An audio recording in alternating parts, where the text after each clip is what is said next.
Hello everyone. Today's topic for discussion is balance of payment. So, what is balance of payment? The balance of payment is a statement of all transactions made between entities in one country and the rest of the world over a defined period of time, such as a quarter or a year. Now, features of balance of payment. First is a systematic record. It is a systematic record of receipt and payment of a country with other countries, then a fixed period of time.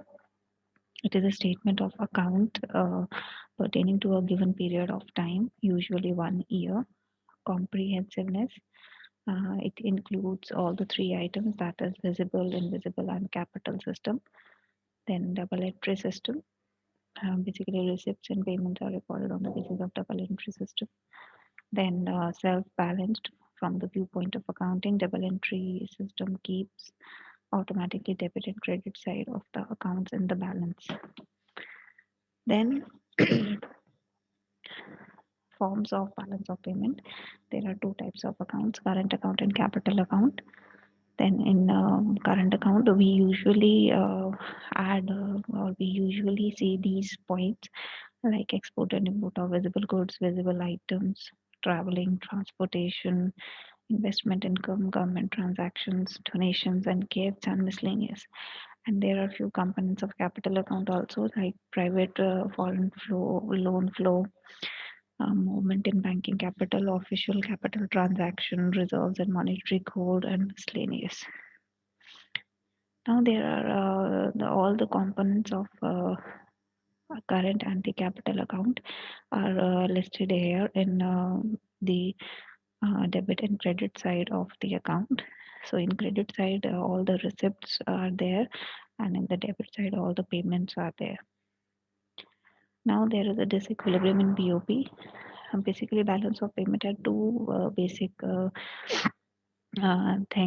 One is it's a balanced structure, and second is the unbalanced one. Balanced means when your receipt is equals to your payment, and unbalanced means either it's a favorable situation or unfavorable one. Favorable means that receipts is more than the payment, and unfavorable means payment is more than the receipts.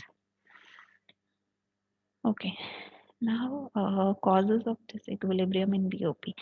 There are three major causes of disequilibrium in BOP. First is the natural cause. So in natural cause, basically when natural disaster is there, natural calamity is there, it will impact the disequilibrium in BOP. Then economic causes. In economic causes like cyclic fluctuations is there, price cost effect is there, economic development plans are there. These all are the points which affect the disequilibrium in BOP or which causes disequilibrium in BOP. Then next is political factors. In political factors, political instability is there, international relationships are there. So these are the basic points which can affect or cause the disequilibrium in BOP. Then measures to correct adverse BOP situation. First is economic measures. In economic measures, it includes monetary and non-monetary measures. In monetary measures, it includes deflation and devaluation. And in non-monetary measures, it includes discouraging imports, export promotion, attraction to foreign tourists. Then second is political measures. Basically, in this, if we correct these points, then it can affect the adverse BOP, like less expenses on embassies and a change in basic political ideology. Third is social measures. So, what is social measures? Balance of payment can be corrected through the medium of social payer awakening of like make in India thing and all other kind of stuff, so that people can buy more and more product and we can discourage import. Then international measures, formation of new regional or international alliances or market organization. Existing organization can help reduce adverse balance of payment, like SARC nation and all. So this is all about this topic, BOP. Thank you.